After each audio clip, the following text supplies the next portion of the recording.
Hello everyone, in this video I'm going to show you how to potentially fix and mitigate a problem that is happening right now with the drone community.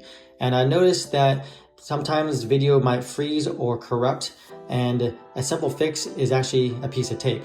And it hasn't happened to me yet, but it could happen, and I want to be able to prevent this from happening. I have the Horizon 3 drone coming up, and it's going to be doing well excess of 90 to 100 miles an hour. And at those speeds, you get a lot of vibrations. And I think GoPro didn't really count for the amount of vibrations that a drone has versus if you're in a car or on a mountain bike or something like that. And it kind of reminds me back in the day with the Commer drone when it fell out of the sky and a simple fix was a piece of tape. So I'll show you how to fix this and prevent this if you're already having this issue. So the simple thing is you gotta pull the battery out, pull the door out, and you see there's a battery right here, but if you see, it kind of wiggles a little bit, especially on the side to side. But on the vertical side, it's not as much because you have this foam gasket, and as well as right here, the rubber gasket that presses it down. But basically when it vibrates a lot, it causes issues and pressure with the contacts, and sometimes it might short out because the battery's vibrating. So what we do is we're gonna pull the battery out, and then we're gonna wrap this with a couple pieces of tape.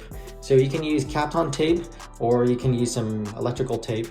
The battery gets kind of warm after heavy usage, so I recommend that you go with tape that doesn't really leave any marks or anything on the battery. But that's just kind of my preference, but any type of piece of tape will do. So what we can do is we're gonna unpeel this part, and then we'll just wrap it probably like 3 times or something like that. Electrical tape is a little bit thicker, and we just wrap it below this blue part.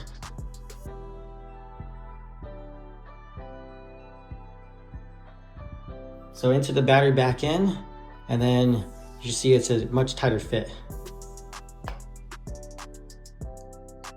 And then if it's still a little bit loose or something like that, you can add more tape to make it tighter. But you don't want it too tight, otherwise you can't pull the battery out. But yeah, that's pretty much it for a simple fix and prevent any issues if you're doing high-speed flying. So I think GoPro should definitely take a look in this if there's been more reports going on, but simple fix that costs like a couple cents or something like that. So that's pretty much it. If you have any questions in the comments, feel free to let me know. And as always, have a nice day.